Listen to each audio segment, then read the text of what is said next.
สบายดีพี่น้องสุภูสุคนมื้อนี้มาพบพอกับ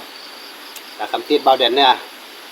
ฝากเป็นกำลังใจกดไลค์กดแชร์กดติดตามให้ดีเด้อพี่น้องเด้อเป็นกำลังใจในการเฮ็ดคลิปต่อไปนะพี่น้องเนาะมื้อนี้บ่มีหยังหลายพี่น้องมีหุ้มไก่หุ้มไก่สุดแซ่บมาให้พี่น้องกินนำกันนะพี่น้องมาเด้อพี่น้องกินนำกันเนาะเฮ็ดเองฝีมือเองพี่น้องฝีมือเองเด้อกับข้าวเหนียวพี่น้องข้าวเหนียวมาพี่น้องบอกว่าอะไรแซ่บเลยพี่น้องเด้อ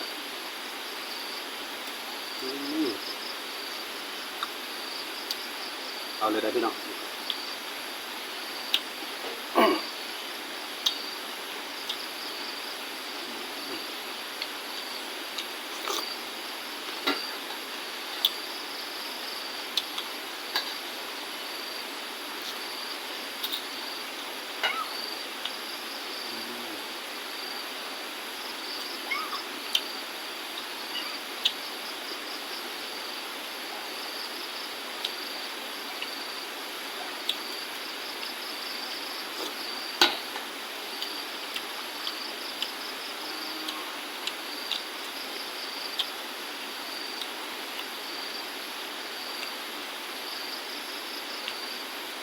กินไก่นี่ต้องได้กินหัวเด้อพี่น้องเอ้ยเพราะว่ามักหัวเนาะมักหัว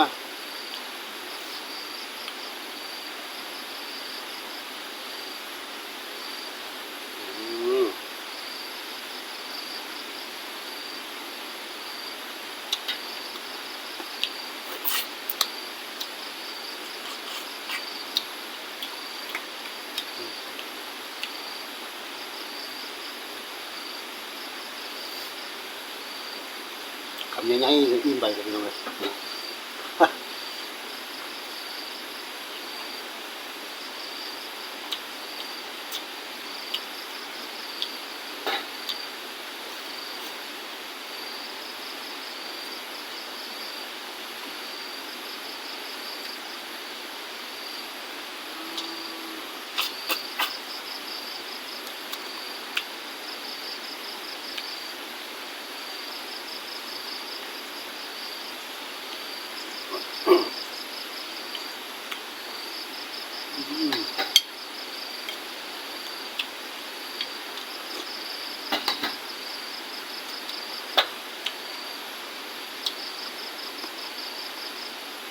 ตื่นเช้ามามื้อนี้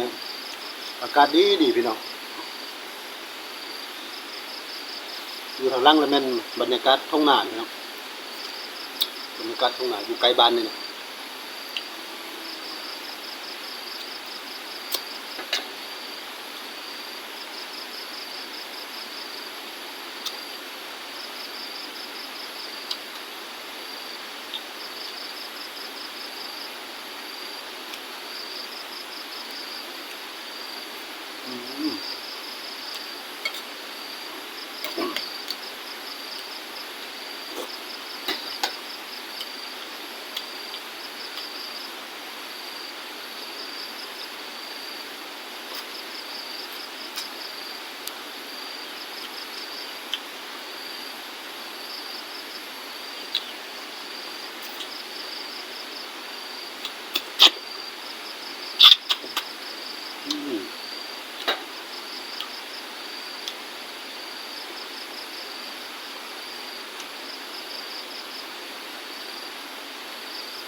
แซ่บเลยพี่น้องคุณโดนกินเท่านึง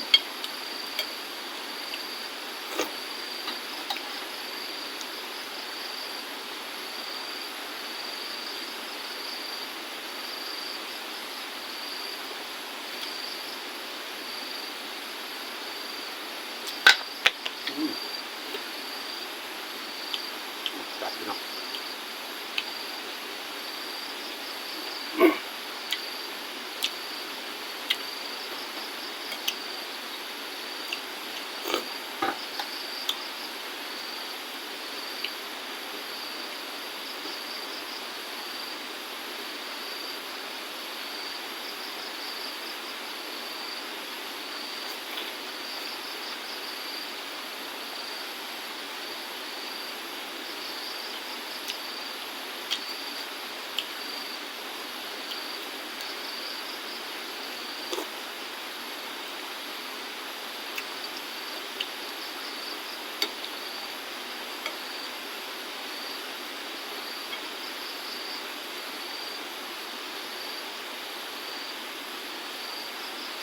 ใส่